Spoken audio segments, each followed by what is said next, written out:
Kailangan pang dumaan sa ganito. At dadayo pa ng bustos. Isang pinya po. Ito ba? Magkano ho? Ang haba naman na ito. Ewan ko ba kay Google Map dito ako pinadaan. Bali ito yung kinuha ko. Hindi ito alak ha. Bibili ka lang ng talaba, bibigyan ka pa ng challenge. Ayan, hello sa inyo mga halapips. Ngayon nandito tayo sa Pandi, Bulacan at kadarating ko lang ngayon dito. Pero umaga na kasi at malapit na magtanghali. Gusto ko kayong maisama dito sa at least yung parang slice man lang ng buhay ko tuwing nandito ako sa Pandi. Pag nandito ako sa buhay probinsya dito. Hindi naman talaga dito probinsya na probinsya. Medyo ano siya, ano lang, ano tawag dito? Pero malayo-layo to sa buhay ko sa Maynila. Kasi medyo matao rin dito, marami ring mga bahay-bahay. Hindi lang katulad talaga sa Las Piñas. Ano oras na kasi? Alas 10 na. At maya-maya ay magluluto na ako. At eto, mamimili ako ng mga iluluto ko dito. Meron kasing darating na bisita kaya medyo magluluto ako. Kailangan ko silang pasiklaban. Hindi, joke lang. Meron lang akong bisita. At saka syempre medyo namimiss ko na yung mga pagkain na hindi ko mabili-bili sa Maynila. Kasi nga ang mahal-mahal. Pag nandito ko ang mura-mura ng mga tinda, mga fresh pa. Unahin ko yung isda dito. Nagpa-order na ako Bali ito yung kinuha ko. Nawala sa isip ko na nagpa-reserve pala ako. Kala ko bibili pa ako. Pero ito yun, alimasag at saka yung ano ba to? Alamang. At saka bumili din ako nito syempre. Hindi ito alak Ano to? Patis.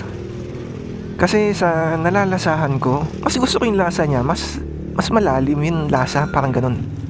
Mas malinamnam siya, yun para sa akin kaysa sa mga nabibili ko sa grocery. Okay, medyo nagtagal ako doon banda sa kung saan ako nag-ayos ng mga binili ko. Kasi meron dong usi sera, ganun, chismosa, ganun. Ang daming tinatanong sa akin nung nakita ko na nag-aayos ng binibili ko. Hindi ko alam. Habang tumatagal, medyo iba na yung mga tanong, mga tagasan ako. Ayun, medyo parang mga 5 minutes din yun na usapan. Naku, kumakalansing yung mga patis, baka mabasag. Lipat ko na lang sa bag mamaya. Okay, dito tayo sa patubig. Medyo nalilito pa rin talaga ako dito sa mga kalsada dito. Palagi akong naliligaw dito. Kasi parang ang hirap nilang tandaan. Para sa akin parang ang hirap nilang tandaan. Okay, wala. Yan, ang dami mga tanim. Ano kaya to? Upo? Para silang upo Ito yung sinasabi ko sa inyo na patubig dito. Yung madalas kong nababanggit yun sa mga video ko kapag ka nasa mga ganitong klaseng lugar ako, yung mga bukid-bukid. O diba, parang medyo laid back yung paligid dahil nga sa ganitong pumapaligid sa'yo pag nandito ako sa Pandi.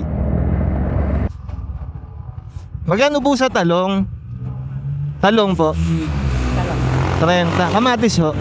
Magkano po sa kamatis? Kakaiba dito yung nila, yung bawang. May pagka-violet. Hindi ko alam kung ano ibig sabihin ng ganun ayun yung sisi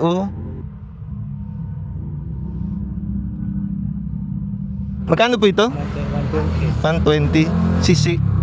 Ito mayroong prutas. Magkano po sa pinya? Sa mangga po? Mangga 12. Dalawa na po. Magkano po lahat? 160 po. 1, 2. Ang hirap naman ng nakaganabs. Wait lang ate 150. 160 po ba? Napadaan lang ako doon kasi may nakita na akong mga gulay tsaka ilang prutas. Paborito ko naman yung pinya. Tsaka yung mangga, pangpulutan. Sarap-sarap kaya ipulutan ng mangga. At ayan, eto, papunta naman tayo ngayon sa Plaridel Bypass Road. At sana meron pa doon tinda ngayon na talaba. Namimiss ko na kasi yung gusto kong kumain talaga ng talaba. Mura lang kasi yung talaba dito kahit nga yung tahong, puset. Kasi yung mga yun, ang gagaling kasi yun sa Hangonoy Bulacan lang naman din yung malapit lang din dito. Kaya mas murang-murang nabibili. May rough road. Okay, rough road. Ay, ako ba? Ayan, ang layo ng dinadayo para lang sa talaba. Pupunta pa ng Bustos para lang doon. Pero muna kasi doon sa Bypass Road. Doon talaga naman ako nakakabili kapag nadaan ako ng Bypass Road. Pero ito, galing kasi ako ng Pandi Kaya ito, ganito yung daanan tuloy. Pero okay lang to, adventure pa rin naman to. Kaso lang, parang pinapahirapan ko lang sarili ko dito. Pero parang ano siya, roller coaster taas baba. Ang haba naman nito. Parang kanina pa ako nandito. Nakadala to Minsan talaga magugulat ka na lang saan ka na pinapadaan. Ito, mukhang may kalsada na dito sa wakas. Ako po, parang feeling ko nasa kabihasnan na ulit ako. Ay diba, nakamiss tong ganito. Yung may kalsada ka na talagang dadaanan. Ewan ko ba doon kay Google Map, bibili ka lang ng talaba, bibigyan ka ba ng challenge? Yan, ito mukhang mas na to, mas malapad-lapad na kalsada na, hindi tulad kanina. Puro maliliit na kalsada. Ewan ko ba talaga dito kay Google Map, palagi siyang ganyan pag nandito ako sa Bulacan. Kaya talaga kapag napapadaan ako dito, lagi kong sinisiguro na main road yung dadaanan ko, hindi yung mga minor road or farm road. Ang hirap kasi pagka ganun. Yan, nandito na tayo sa Plaridel Bypass Road. Dito hahanap na tayo ng suso. Ay, suso. Talaba. Hindi nga ako nakain ng ganun Ito meron dito hito, suso, dalag, talaba. Yan, tignan natin. Ayan, ang dami, diba? Dito lang yan sa Bypass Road. Magkano po sa talaba? Ha? 100 kilo. Ano po ito? Tuway po. Tuway? Iba pa yun sa tulya? Ano to, halaan? Ano po yan? Hindi siya parang halaan, diba? Wala kaming tulian, tuway daw niya, parang tulya rin yan. Pero malaki ho siya? Malaki? Nahika. Malaking parang tulya?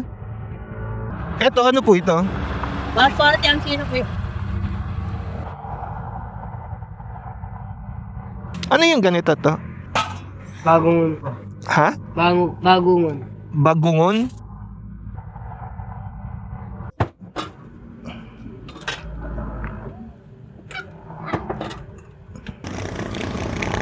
Yan, ito na to. Ano ba yung binili ko? Ito, yung parang ano ba tawag dito? Yung parang tulya. Tsaka 2 kilo ng talaba. Ano ba ito? Kuhol. Yan, tara na. Napakainit. Diba, napakamura lang ng mga tindang ganyan dito. Yung iba nga lang, hindi ko alam kung ano, kasi hindi ako nakain ng iba dyan. Yung mga parang kuhol, suso. Kasi pag sinasabing suso, ang naalala ko yung mga nasa garden. Yan, buhay pa, gumagalaw pa sila. Okay, atras na lang tayo. Malayo kasi yung susunod na U-turn, kaya ito, atras. Hindi naman ako nagka-counterflow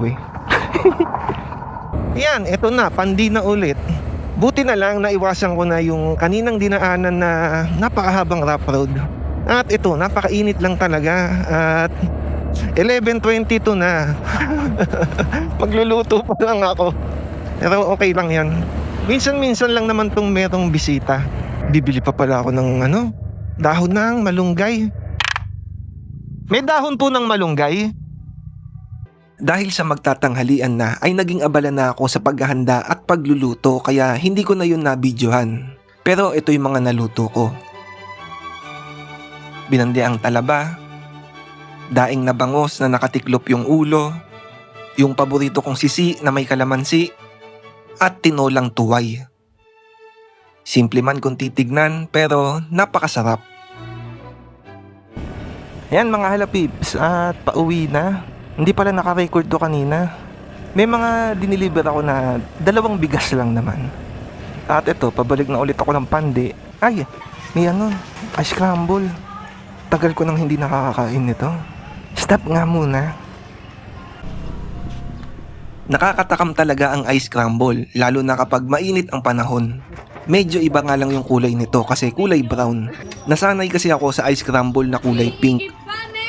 Ang sarap kasi ng gatas niya tsaka yung chocolate syrup. Kahit nga yung gatas lang tsaka yung chocolate syrup, okay na ako dun. Pagkatapos ng mga ginawa ko sa buong araw, eto na yung pinaka-reward ko. Bali halos ganito yung buhay ko tuwing nandito ako sa pandi. Bihira lang naman ako na nandito kasi halos wala akong magawa pag nandito ko. Pero ang gusto ko kasi dito ay yung buhay na malayo sa ingay, malayo sa polusyon, malayo sa gulo. So mukhang ito na to mga halapips. Maraming salamat sa pagdood ninyo ha. At hanggang sa susunod na ride. Bye bye!